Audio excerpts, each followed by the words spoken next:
Welcome back to Friday Reads, where we help you find your next read. I'm Julie. And I'm Jill, and today we are at Chico's in Kimberly to talk about dessert books. You might have noticed in our newsletter, Tracy has written about a dessert book, and you're like, well, what is a dessert book? And we were kind of wondering the same thing. So we've decided, after a lot of internet research, that these are like light, fluffy books that might be fun to read, a little bit decadent. Maybe it feels a little like you're getting away with something if you read too many of them, because could they be good for you or not, you know? I don't know. I started down the path of liquid desserts and love is a pink cake, and then I realized, no, that's not really what we're talking about this week. So, Jill, what's your first pick for a dessert book? All right, so my first pick for a dessert book is Don't Make Me Turn This Life Around by Camille Pagan. It's been 13 years since doctors declared Libby Ross Velquez a goner, yet here she is, cancer-free. So why doesn't she feel more alive? Sure, Libby's husband, Shiloh, has been distanced. One of their daughters has a serious health condition, and her father's death hovers over Libby like a rain cloud. Still, this eternal optimist knows she's the winner of the existential lottery. But when her forced cheer isn't enough to keep her family from catching her blast, she decides to fly them all to Velquez. The Puerto Rican island is where she and Shiloh fell in love, and where she decided to fight for her life after a cancer diagnosis. Where better to put their problems into perspective? When a tropical storm strikes, Libby pretends everything's fine, even as she fears she's doomed her family. What she can't see is that the worst disaster they've faced may be the best thing that ever happened to them. But first, they have to get through it. This was published in 2021. Don't Make Me Turn This Life Around. And it involves vacation, which wound up in a lot of my dessert books. My first pick is How Not to Die Alone by Richard Roper, and this was published in 2019. Andrew's day-to-day life is a little grim, searching for next of kin for those who die alone. Thankfully, he has a loving family waiting for him when he gets home to help wash the day's cares away. At least, that's what his co-workers think. Andrew didn't mean for the misunderstanding to happen, yet he's become trapped in his own white lie. The fantasy of his wife and 2 kids has become a pleasant escape from his lonely one-bedroom with only his Ella Fitzgerald records for company. But when new employee Peggy breezes into his life like a breath of fresh air, Andrew is shaken out of his routine. She doesn't notice the wall he's safely been hiding behind, and their friendship promises to break it down. So Andrew must choose. Does he tell the truth and start really living his life, but risk losing his friendship with Peggy? Or will he stay safe and alone behind the facade? This is a pleasant enough, easy read, though it's not treading any new ground other than Andrew's job, which is pretty intriguing. The story follows much the same path as Eleanor Oliphant, which I know we've talked about. Yeah. So Eleanor Oliphant is completely fine. For some, when the reviews, it said Andrew was more likable than Eleanor from the beginning, though many characters here make questionable choices. So if you're looking for a read-alike, a little easier, lighter read, a read-alike to Eleanor, you can't get much closer than this. How Not to Die Alone by Richard Roper. And this was a debut novel of his. That flower in his face. I love that. I feel like a fun cover also involves in like these reads. So my next one is The Guncle by Stephen Rowley. This is super fun. Also in a sunny location. Patrick, the gay uncle Patrick, Gup for short, has always loved his niece Maisie and his nephew Grant. That is, he loves spending time with them when they come out to Palm Springs for week-long visits, or when he heads home to Connecticut for the holidays. But in terms of caretaking and relating to 2 children, no matter how adorable, Patrick is honestly a bit out of his league. So when tragedy strikes and Maisie and Grant lose their mother and Patrick's brother has a health crisis of his own, Patrick finds himself suddenly taking on the role of primary guardian. Despite having a set of Guncle rules ready to go, Patrick has no idea what to expect, having spent years barely holding on after the loss of his great love, a somewhat stalled career, and a lifestyle not so suited to a 6 and a 9-year-old.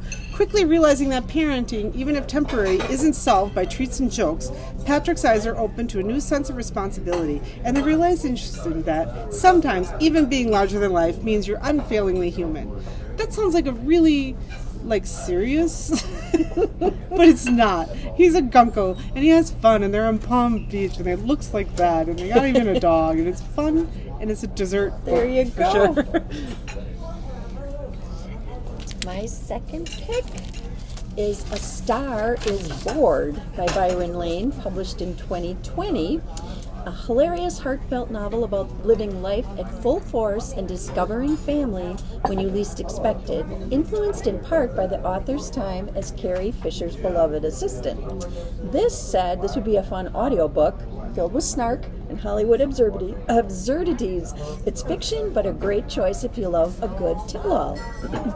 Charlie Besson is about to have an insane job interview. His car is idling like his life outside the Hollywood mansion of Kathy Cannon, the Kathy Cannon, star of stage and screen and People magazine's worst dress list. She needs an assistant. He needs a hero. Kathy is an icon, best-selling author, and an award-winning actress. She's also known for another role, crazy Hollywood royalty. Admittedly so, famously so, fabulously so.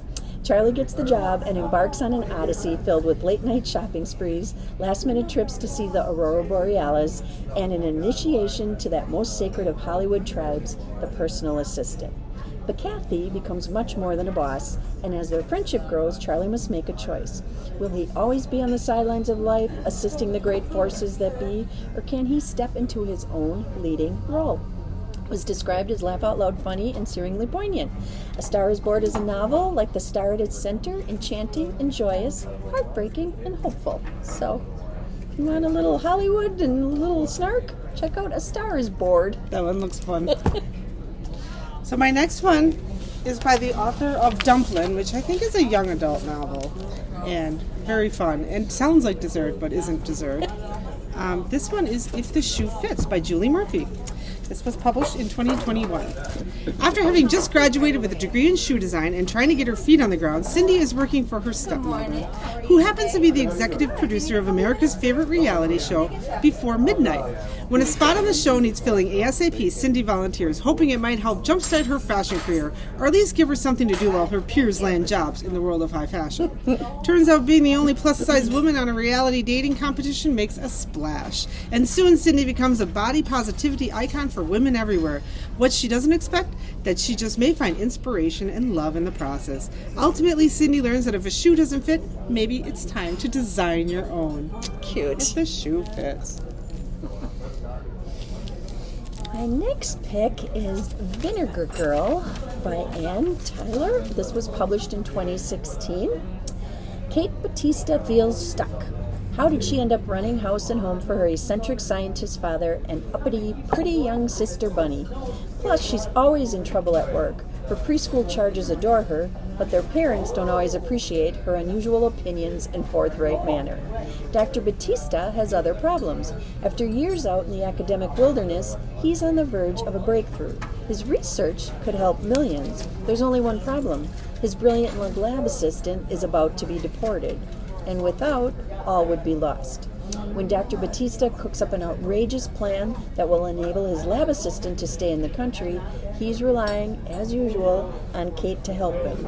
Kate is furious. This time he's really asking too much. But will she be able to resist the two men's touchingly ludicrous campaign to bring her around? This also was recommended as a light audiobook listen, and it's an irresistible contemporary take on one of Shakespeare's most beloved comedies. It's The Taming of the Shrew Retold. Really? So, Vinegar Girl. So not so dessert. There's a little nutrition for your mind in that one. There you go.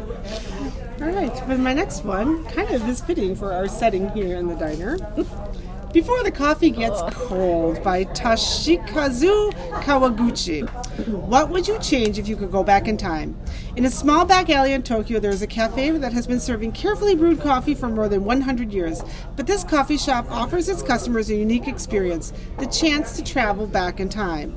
In Before the Coffee Gets Cold, we meet 4 visitors, each of whom is hoping to make use of the coffee's time-traveling offer in order to confront the man who left them, receive a letter from their husband whose memory has been taken by early-onset Alzheimer's, to see their sister one last time, and to meet the daughter they never got a chance to know.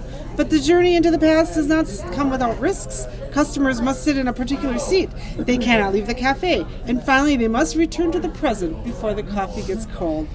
Tashakuka Kawachi's beautiful moving story explores the age-old question, what would you change if you could travel back in time? And who would you want to meet? Maybe for one last time. before the coffee gets cold. I listened to that audiobook. I enjoyed that. My fourth pick, I think, is one we've talked about before, actually. The Bookish Life of Nina Hill by Abby Waxman, published in 2019. The only child of a single mother, Nina has her life just as she wants it. She has a job in a bookstore, a kick-butt trivia team, a world-class planner, and a cat named Phil. If she sometimes suspects there might be more to life than reading, she just shrugs and she picks up a new book. When the father Nina never knew existed suddenly dies, leaving behind innumerable sisters, brothers, nieces, and nephews, Nina is horrified. They all live close by. They're all, or mostly all, excited to meet her. She will have to speak to strangers. It's a disaster. And as if that wasn't enough, Tom, her trivia nemesis, has turned out to be cute, funny, and deeply interested in getting to know her. Doesn't he realize what a terrible idea that is? So Nina starts considering her options. Completely change her name and appearance? Too drastic. She likes her hair. Flee to a deserted island? Hard pass. Sea coffee. Hide in a corner of her apartment and rock back and forth? Pretty much already doing that. It's time for Nina to come out of her comfortable shell, but she isn't convinced real life could ever live up to fiction. It's going to take a brand new family, a persistent suitor, and the combined effects of ice cream and trivia to make her turn her own fresh page. So, got a dessert worked right into this one. Nice. Nice choice.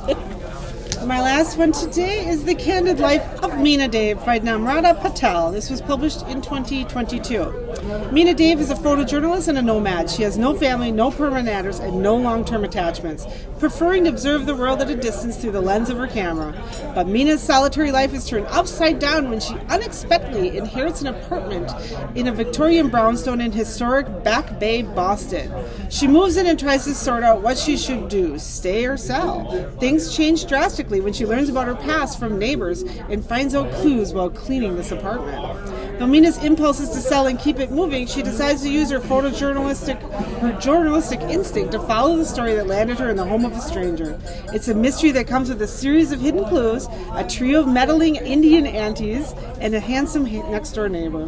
For Meena, it's a chance at newfound friendships, community, and culture she never thought possible, and a window into her past she never expected. Now, as everything unknown to Meena comes into focus, she must reconcile who she wants to be and who she really is. So, yeah. My last one actually worked a dessert into the title, A Good Day to Pie by Misha Pop, published last year in 2023. Everyone loves a good pie, but how about a pie that's as deadly as it is delectable? Daisy bakes a little murder into every pie she creates, and she and her dog Zoe deliver them to the town's worst cads. Now, Daisy is entered a televised elimination-style competition and has a shot at $100,000 in prize money, but she still has a murder pie to deliver between filming. In a completely unexpected turn of events, she discovers that her intended victim is one of the competition judges, and if he turns up dead before the pie even arrives. So, now what? Daisy has to solve the murder, even if it means working a bit of magic before someone calls foul play and exposes her murderous secrets.